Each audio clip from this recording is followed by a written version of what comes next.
Hey guys, welcome back to the channel. It's the J Gemini. Hey, super excited to actually bring this video today. It's one I've been wanting to make for quite some time, and especially with us just hitting our first milestone of 100 subscribers, I thought it was the perfect time to go ahead and bring you this. So this is a long-term review, year-end review about having the Benchmade Bugout, and as you can see in the title, the rise, fall, and somewhat resurrection of what has been my favorite EDC knife.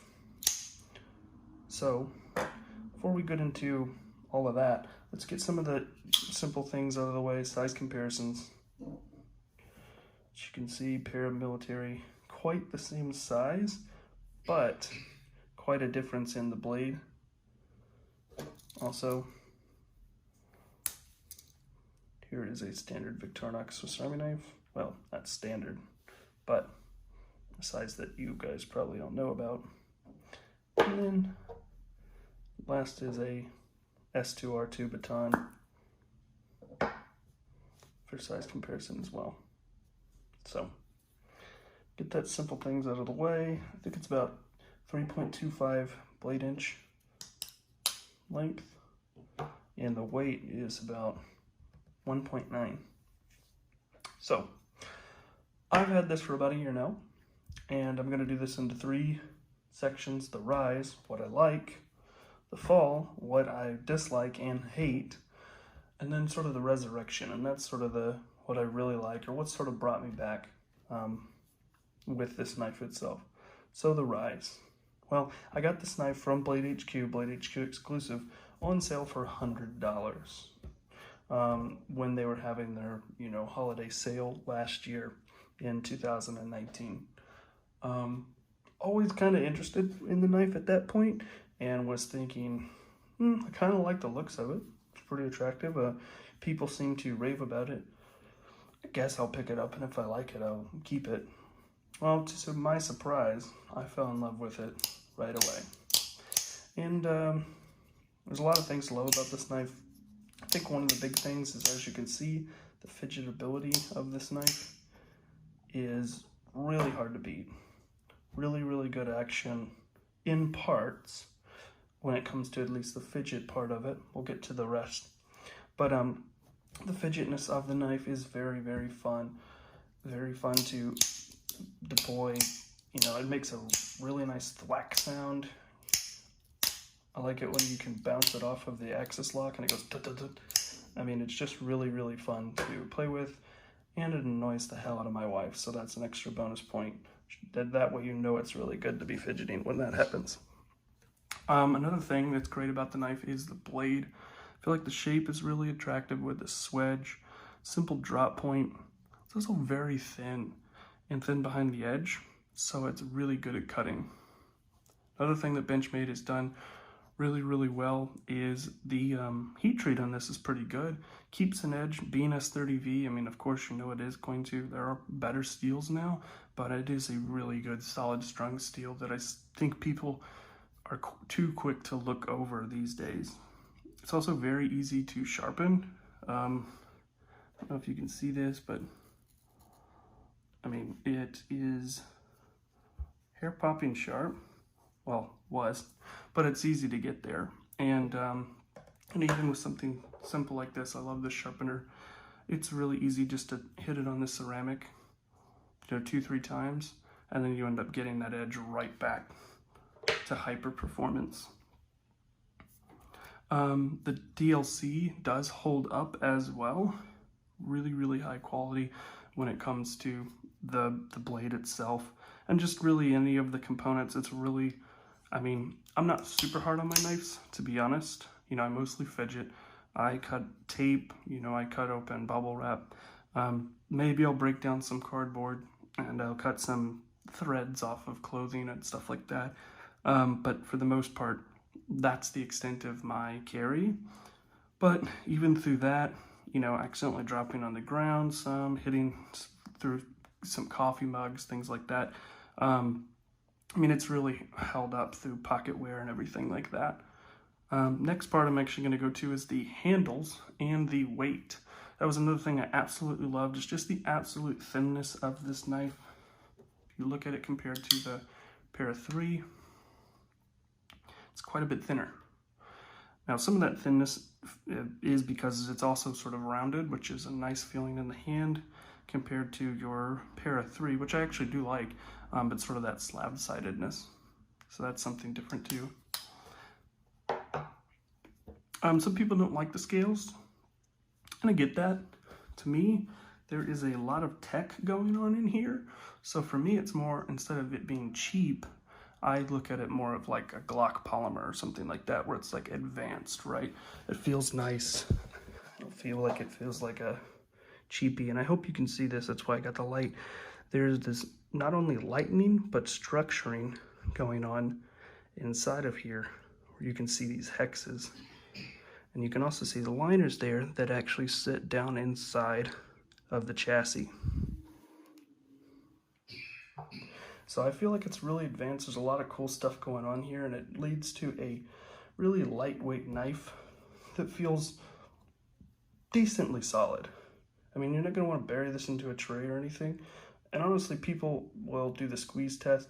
I mean, they are really bearing down. It's like when they used to do the iPhone bend test on the old phone. I mean, you have to really intentionally be trying to bend this thing.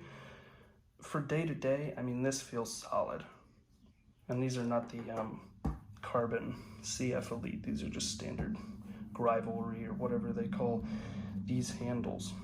So, I mean, this sort of package, especially with this amazing shorty clip, deep carry clip, sort of made me fall in love with this knife when I got it, and it became my favorite to carry. It became my favorite EDC. I would just blather about it, use it all the time, and it kind of, because of these features of the thinness, the super slicing performance, the super lightweight, and the almost, ability to kind of forget this in a pocket. Also great for gym shorts, by the way. I don't usually wear those, but if you do, amazing, because it's so light and thin. But those sort of features with this much blade and a pretty solid and fun design to be able to, sorry, doing a lot of hand movements here, but this design to be able to be a pretty solid, well-performing package made me kind of overlook a lot of other things. That is a problem with not only this knife, but Benchmade in general. And that's the fall of this knife. So after going ahead and owning this knife about 10 months, 11-ish, I had an idea to make this because I love this knife so much. Let me upgrade it. Let me make it a better version of this. And the way I was going to do that is with the scales. Now, again, I like these scales. They're grippy. They can take wear and tear pretty well. I dropped it on the concrete. I just went like that with my nail. It rounded everything back. I mean, these are great scales, don't get me wrong, and they're lightweight. But I did want to go with something that was lightweight and stronger and just better, and maybe add some features.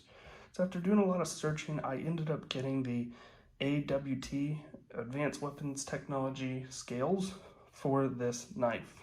And I ended up getting them, ended up taking the knife apart, which is sort of our first thing, is the axis lock is a not so friendly lock to take apart when it comes to certain, compared to certain knives. Sabins is super easy. The Para 3 here is very easy, 2 screws, you swivel the pivot. I mean, you get the idea. There's a lot of different knives out there that are pretty easy to kind of maintain and play around with. This one is not so much.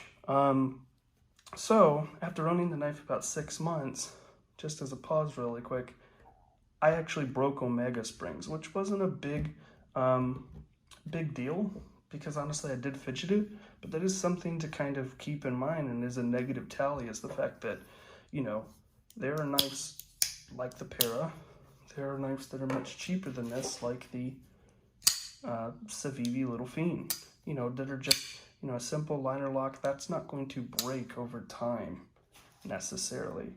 I've flipped this open probably thousands of times, and it hasn't moved at all. So it's not like that's a wearing part, the lock interface, where it's moving or anything like that. While this, I did carry it a lot, and I opened and closed it a lot, but the doink, oh, wait a minute, it broke a spring. So that is something else that if you're relying on a tool like this that you kind of have to think about with the axis lock system in general. Now, getting to the next thing with the scales, going back into that, is the axis lock itself. I believe is quite a, the word I was thinking of is fickle. It's quite a fickle action. You know, when I got the knife, one of the things that I forgave over time is the fact that I would try to tune this action and get no blade play, and then get it where it had a decent action, and like the change of the humidity of the air or something would actually make it where all of a sudden it had blade play back and forth again, left and right again. Also the fact that, you know, I just couldn't seem to get the blade play out of the action.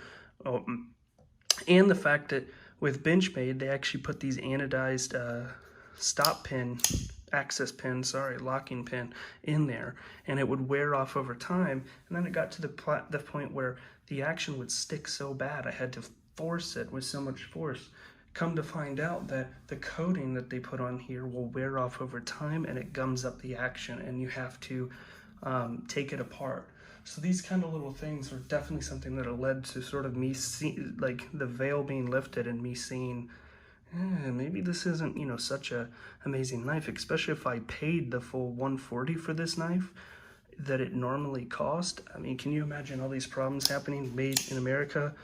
The other issue is the quality. So when back to the original thing that started me on this, when I got the scales, that was like the thing that really made me see, man, this knife is not as great as I thought it was, is not as perfect, and starting seeing the problems that I was talking about. So when I took the knife apart, it was kind of a pain to get back together, but the problem is that once I got it back together, because the scales were solid and they weren't, you know, flexible-ish like these, when I bolted everything together, it ruined my action. And I tried to research, I tried to look, I tried to oil, do all these different things, and essentially what I read is that the quality control on these knives are as Benchmade has kind of been unfortunately known for, that the stop pin can be out of spec, and when it does, screwing the stop pin in more tightly will actually end up going ahead and causing the knife action to be squeezed, kind of like the paramilitary too. When you screw the stop pin here, it can affect the action here, sort of the same thing, but even more so, where the knife scales would move up and down if you didn't have this screwed tight. But then if you untightened it, if you tightened it, the action would be terrible. It would be sticky, it wouldn't be free-flowing like this. And so, you know, I invested in these scales, and then I went to sell them, and they didn't really move. And that kind of leads me to the next thing is not only do the value of the Bugout in general, but values of Benchmades seem to lose their value pretty easily.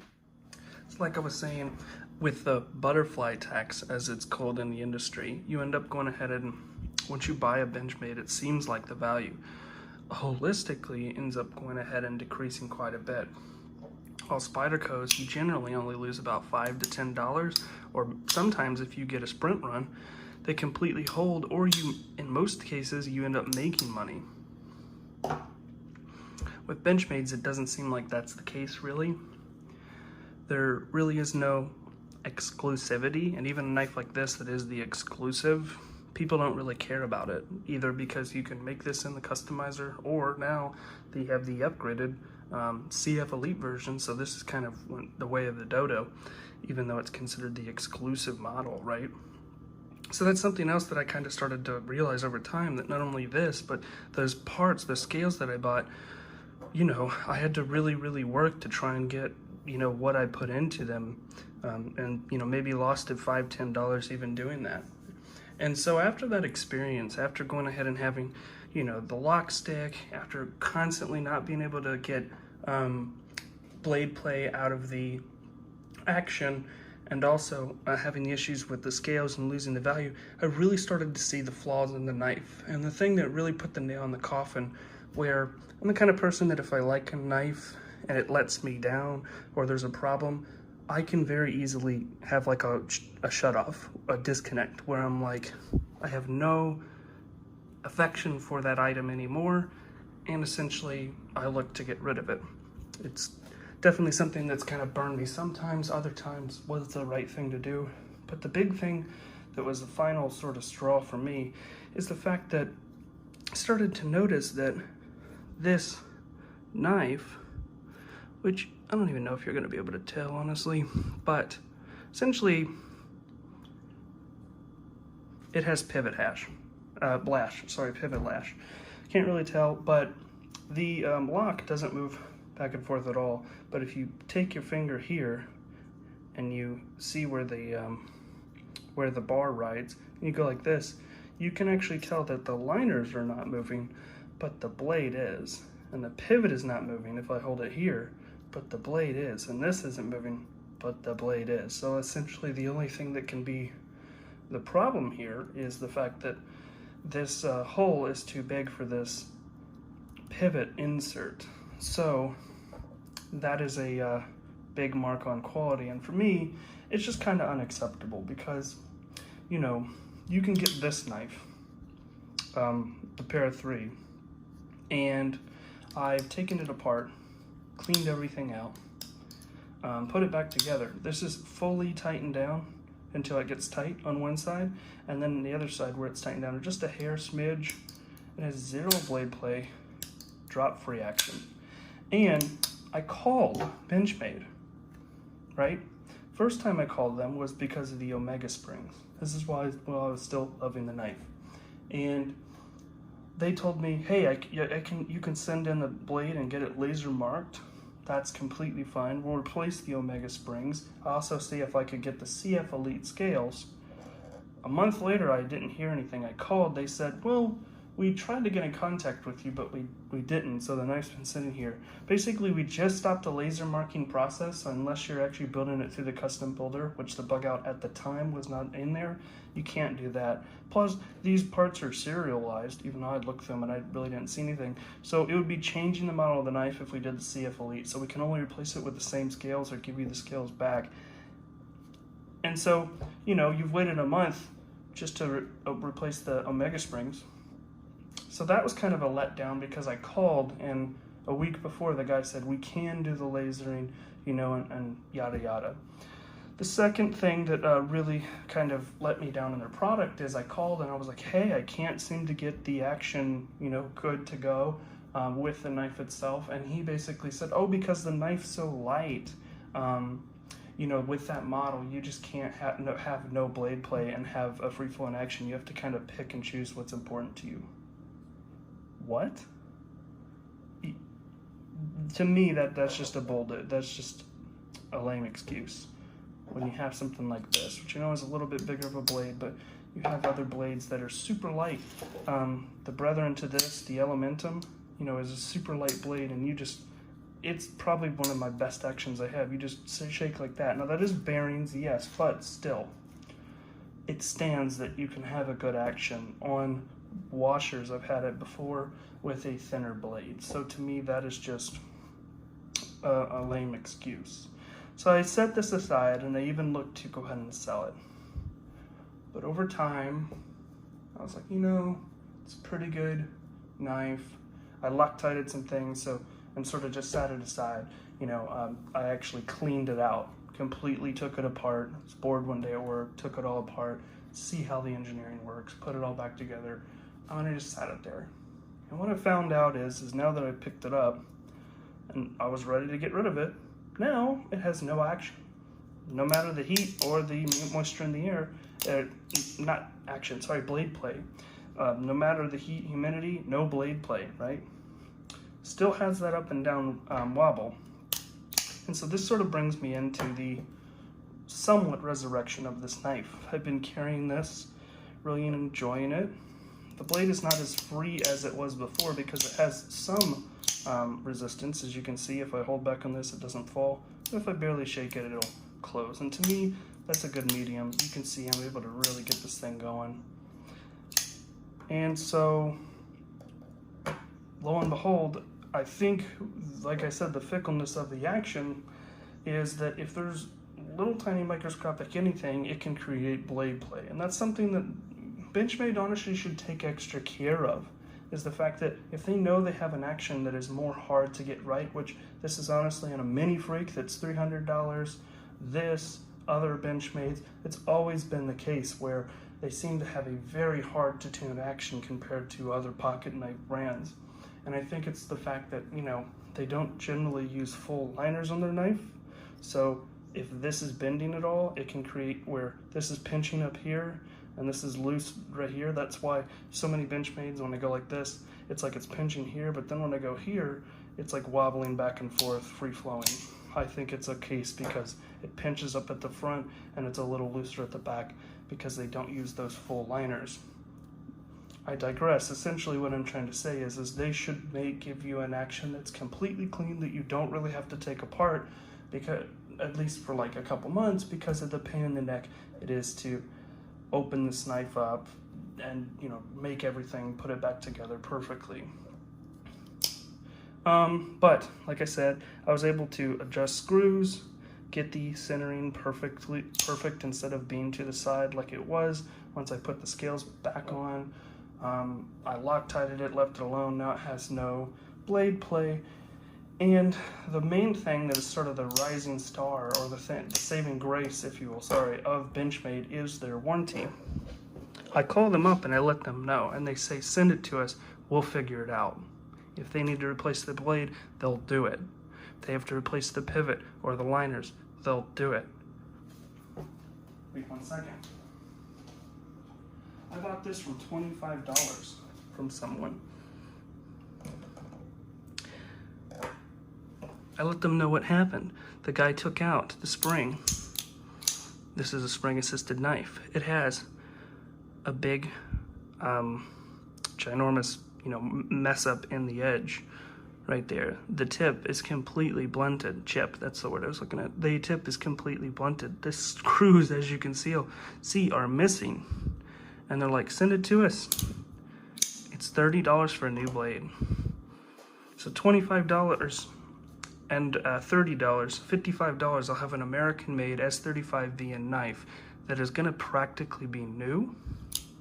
This is the saving grace. This is the resurrection of my Bugout, and also of this, is the fact that if you buy a Benchmade, although it isn't great that you would even buy one with low quality, you can always bring it back to life. And that's one of my biggest things that I love, is it makes me have confidence in the product. I can use this and then I can purchase a refill, if you want to call it, of the blade.